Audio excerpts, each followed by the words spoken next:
पहला दिन ठीक ठाक बीत रहा था। उन्होंने उम्मीद की थी कि जल्दी ही किसी न किसी नकली स्थान तक पहुंच जाएंगे। अर्जुन उत्साह से भरा था, बस थोड़ा और प्रताप भाई, माधव जी, मुझे लगता है कि हम जल्द ही किसी तालाब या कुएं तक पहुंच जाएंगे। प्रताप बस सिर हिला था, अपनी आंखों से दूर तक देखता। माधव बुदबुदाता, रेगिस्तान में तालाब, यह सब धोखा है, मुझे पता है हम सब यहीं मर जाएंगे। उसकी निराशा उनके उत्साह पर एक ठंडा पानी डालने का काम करती। दूसरे दिन कठिन था। सूरज की तपिश अनसहनीय हो गई थी। रेत के टीले अंतहीन लहरों की तरह दिख रहे थे। पानी की कमी के कारण उनके कदम लड़खड़ाने लगे। अर्जुन अभी भी उम्मीद पाले था, लेकिन उसकी आवाज में थोड़ी कमजोरी आ गई थी। हमें चलना होगा दोस्तों, रुकने का मतलब है हार जाना। प्रताप कभी कभी जमीन पर बैठ जाता, अपनी थकी हुई सांसें संवारता और फिर से उठ खड़ा होता।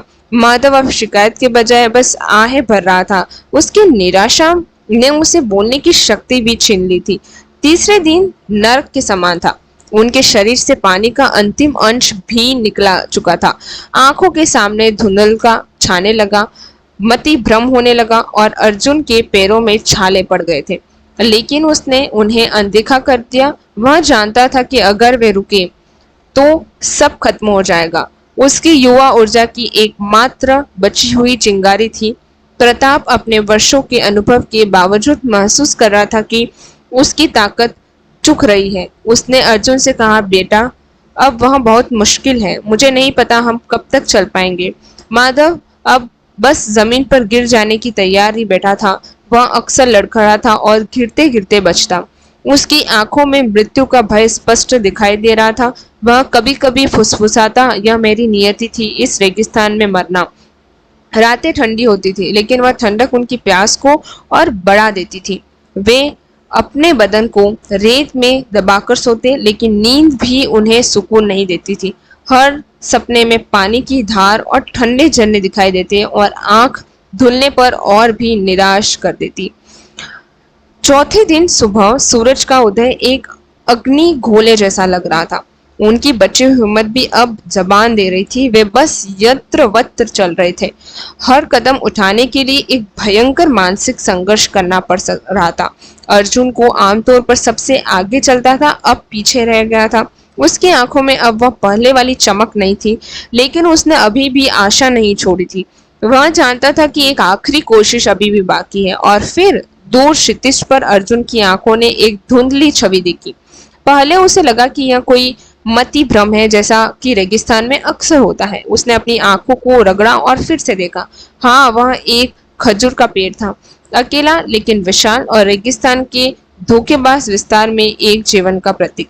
उसकी धीमी आवाज निकली, प्रताप भाई, माधव जी, देखो, वहां एक खजूर का पेड़ है। प्रताप ने अपनी धुंधली आंखों से देखा और उसके चेहरे पर एक हल्की सी रेखा खींची, जिसे शायद मुस्कान कहा जा सकता था। खजूर मतलब पानी। उसकी आवाज में एक नई ऊर्जा थी जो वर्षों से दबी हुई थी। माधव ने भी देखा, उसकी आंखों में एक चमक आई और जो शायद लंबे समय बाद दिखाई दी थी, लेकिन तुरंत ही उसकी निराशा फिर हावी हो गई। हो सकता था बस एक मत तृष्णा, और रेगिस्तान हमें धोखा देने में माहिर है। लेकिन अर्जुन ने उनकी बात पर ध्यान नहीं दिया। खजूर का पेड़ आशा का प्रतीक था, एक ऐसी उम्मीद जिसने उनके भीतर एक नई जान भर दी थी। अपनी बची हुई अंतिम शक्ति जुटाकर वे उस दिशा में लड़खड़ाते हुए, घिरते पड़ते हुए बढ़ते लगे। सूरज की तपिश और बढ़ गई थी, लेकिन अब उनके पास एक लक्ष्य था। हर कदम उन्हें उस जीव के प्रतीक के करीब ले जा रहा था। जब वे अंततः उस खजूर के पेड़ पर पहुंचे तो उनकी सांसें फूल रही थी। पेड़ विशाल था, उसकी पत्तियां हवा में धीरे धीरे झूल रही थी, जैसे उन्हें आमंत्रित कर रही हूँ। पेड़ के नीचे उन्हें वह मिला जिसकी वे तलाश कर रहे थे, एक कुआं। उनकी आंखों में खुशी के आंसू आ गए। उन्होंने तुरंत कुएं की ओर दौड़ लगाई। अर्जुन सबसे पहले झुका, लेकिन उसकी खुशी पल भर के निराशा में बदल गई। उसे कुएं में झांका। नहीं, उसकी आवाज में एक डर था। यहाँ सूखा है, बिल्कुल सूखा। प्रताप ने भी देखा, कुएं की गहराई में केवल सूखी दरकती हुई मिट्टी दिखाई दे रही थी। पानी का एक कतरा भी नहीं था। उसकी उम्मीद की लौ बुझने लगी। माधव यह देखकर धम्म से जमीन पर बैठ गया। उसके होठों पर एक कड़वी मुस्कान थी। मैंने कहा था ना, यह रेगिस्तान हमें भी कुछ नहीं देगा। यह हमारी नियति है, हम यहीं मरने वाले हैं। यह सब सिर्फ धोखा है। उसकी आवाज में अब एक गहरी हताशा थी जिसमें कोई आशा नहीं थी। उसने अपनी आंखें बंद कर ली और मानो उसे दुनिया ने नाते तोड़ दिए हैं। प्रताप ने गहरी सांस ली। वह थक चुका था लेकिन उसकी आंखों में अभी भी एक विचार चल रहा था। उसने कुएं की दीवारों को ध्यान से देखा। उसकी दीवारें नम थी, उन पर थोड़ी थोड़ी नम महसूस हो रही थी। यह एक संकेत था।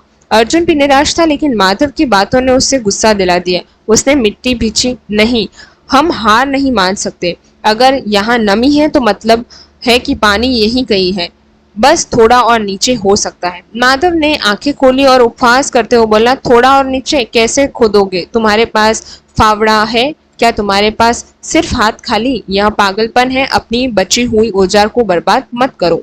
तो क्या बैठ जाएं और मौत का इंतजार करें? अर्जुन की आवाज में दृढ़ता थी। उसने अपने चेहरे को और देखा। कोई फावड़ा नहीं था, कोई उपकरण नहीं था, लेकिन उसकी नजर अपनी खाली मशल पर पड़ी। फिर उसने अपने हाथों को देखा। हम अपने हाथों से खोदेंगे, अर्जुन ने घोषणा की। उसने आवाज में एक ऐसी दृढ़ता थी जिसने प्रताप को भी चौंका दिया। कुएं में नीचे उतरना होगा और खोदना शुरू करना होगा। अगर हम यहीं बैठ गए तो निश्चित रूप से मर जाएंगे। कम से कम कोशिश तो कर सकते हैं। प्रताप ने अर्जुन की आंखों में देखा। उससे उस युवा की अदम्य इच्छा शक्ति पर विश्वास होने लगा। तुम सही कह सकते हो बेटा। मैंने भी ऐसे कुएं देखे हैं जहाँ पानी बस कुछ फीट नीचे छिपा होता है। हमें कोशिश करनी चाहिए। प्रताप अपने अनुभव से बताते हुए, कभी कभी सबसे आसान समाधान सबसे स्पष्ट नहीं होता। माधव ने उन्हें अविश्वास से देखा। यह बेवकूफी है। इस तपती धूप में अपने हाथों से तुम दोनों पागल हो गए हो। तुम बस अपनी मौत को और कष्टप्रद बना रहे हो। लेकिन अर्जुन और प्रताप के माधव की बातों पर कोई ध्यान नहीं दिया। अर्जुन ने अपनी खाली मशक को फावड़े की तरह इस्तेमाल करने का फैसला किया।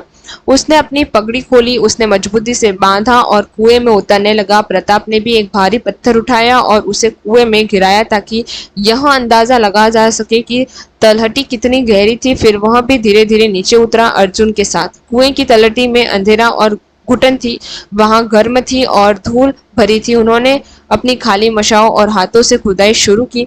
सूखी कठोर मिट्टी को हटाना किसी चट्टानों को तोड़ने जैसा था। उन्हें उंगलियां छिलने लगी, नाखून टूट गए और हाथों से खून निकलने लगा। पसीना उनकी आंखों में जा रहा था और प्यास उन्हें कमजोर कर रही थी।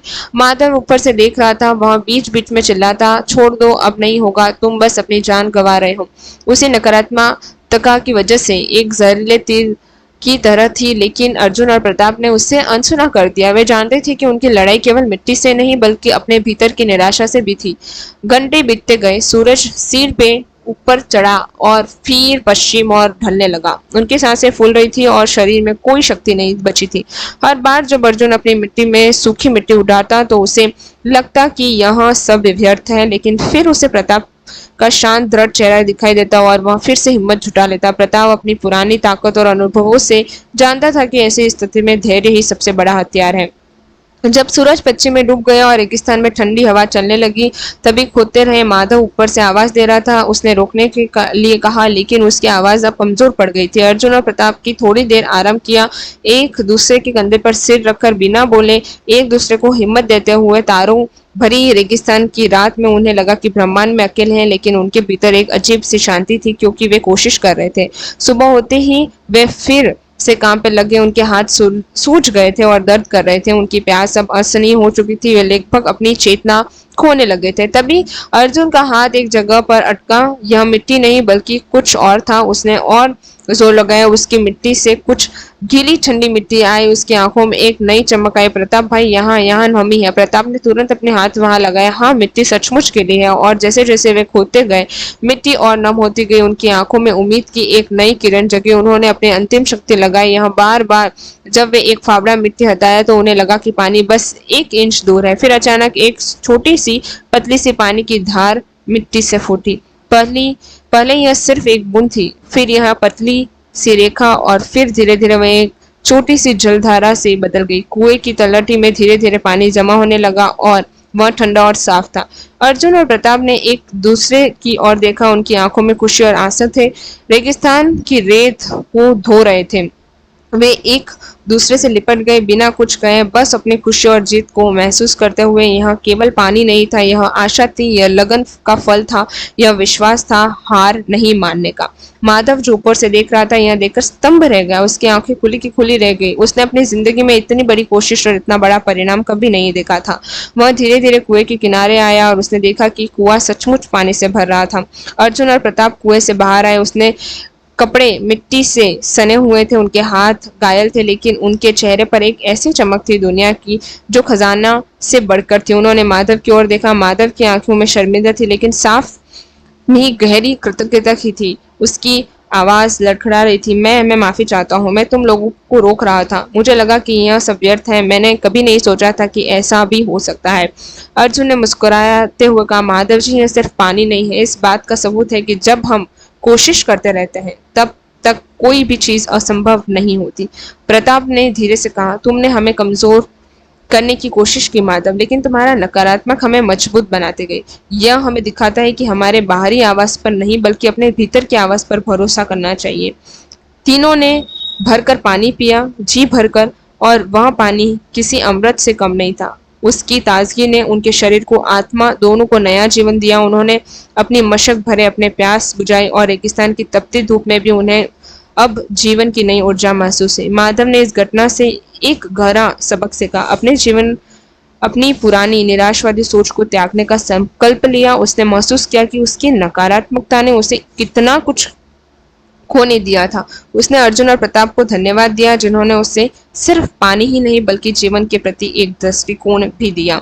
अपनी प्यास बुझाने के बाद तीनों यात्रियों ने अपनी यात्रा फिर से शुरू की। इस बार उनके कदम में एक नया उत्साह था। रेगिस्तान अभी भी विशाल था, लेकिन अब उन्हें पता था कि भले ही रास्ते में कितनी भी चुनौतियां क्यों ना आए, अगर वे साथ रहे, आशा न छोड़े और लगातार प्रयास करते रहे, तो वो किसी भी सूखे कुएं से पानी निकाल सकते हैं। जीवन स्वयं एक विशाल रेगिस्तान है, जहां अनगिनत बाधाएं और निराशाएं हमारा रास्ता रोक सकती हैं। लेकिन यह कहानी हमें सिखाती है कि अटूट विश्वास, अथक परिश्रम और सामूहिक शक्ति किसी भी असंभव को संभव बना सकती है। आपको ये कहानी कैसी लगी, ये जरूर बताइएगा। आप भी अपने जीवन में इसी तरह प्रयास करते रहें और असंभव को संभव में बदलें। ऐसी ही कहानियां और प्रेरक कहानियां सुनने के लिए हमारे चैनल को अभी सब्सक्राइब करें। धन्यवाद।